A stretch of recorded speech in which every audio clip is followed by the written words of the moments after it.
Non sei se hai unha pousada de Compostela preto de onde está Belén, penso que non, pero bueno, poden coller a autoestrada e asiña chegan.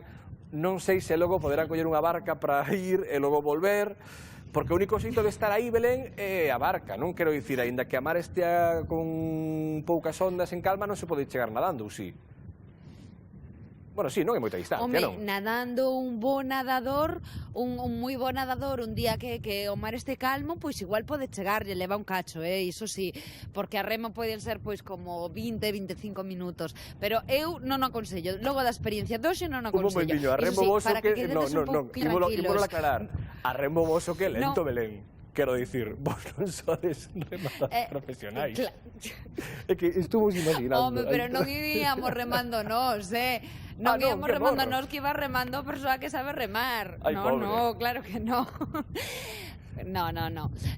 Francisco, levas nada menos que 2 décadas pois anhelando gaivotas, pasaros en Seral. Contanos, isto que tes aquí é unha anela que lle correspondería a algún deses poliños que hoxe desafortunadamente pois non puidemos atopar. Por desgracia non podemos ver en directo como se podían poñer unha anela. É unha anela de PVC con unha serie de letras e números, de tal forma que se lle mete no tarso ou na pata, nunha pata, e na outra se lle pon unha metálica, non? De tal forma que, bueno, cando o polo vai crecendo, vai voando, se desplaza, é unha forma logo de ver a distancia, ou a certa distancia moitas veces, se estás no porto, a mellor tes ali ao lado e podes lelas directamente. Se non, con os prismáticos ou un telescopio, pois podías vela, e desa forma vamos sabendo o desplazamento da gaivota a donde vai. Hai que ter, supoño, que moita traza e moita experiencia para lidiar con estes paxaros que a máis teñen mala prensa. Sí, teñen mala prensa, por desgracia, pero bueno, non cabe dúda que co tempo e a experiencia vas manipulándoos, e tamén son algo agresivos no sentido de que se che pegan picotazos, pero bueno, como que acabo de dicir, con experiencia, pois os pos entre as perniñas, que é unha pena que non podamos ver en directo.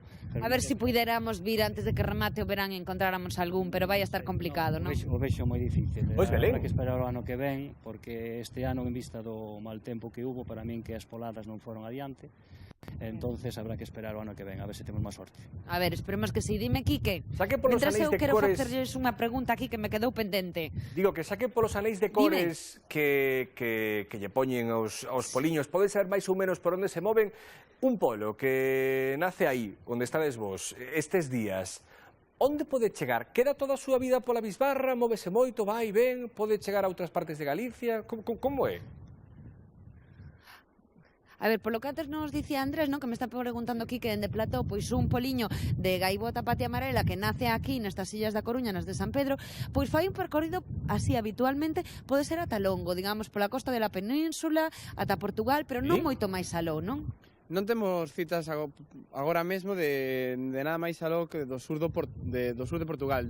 Xeralmente a maior parte dos poliños que xa van medrando e convertes en adultos quedan pola contorna das illas moi preto de Galicia, sobre todo por estes contornos. É que son boas terras para quedar.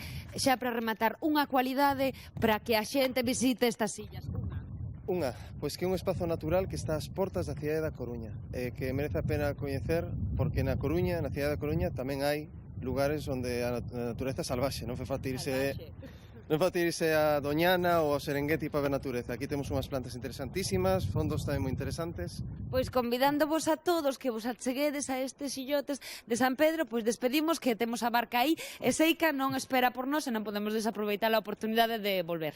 Cando dis aí, supoño que dirás aí, porque nós non podemos ver nada, pero creemos firmemente que hai unha barca. Aí en baixo. Por favor, señor que leva a barca, traigan de volta ao equipo, home, que non queda ali. Veña, ata o viño, Belén, Javier, grazas.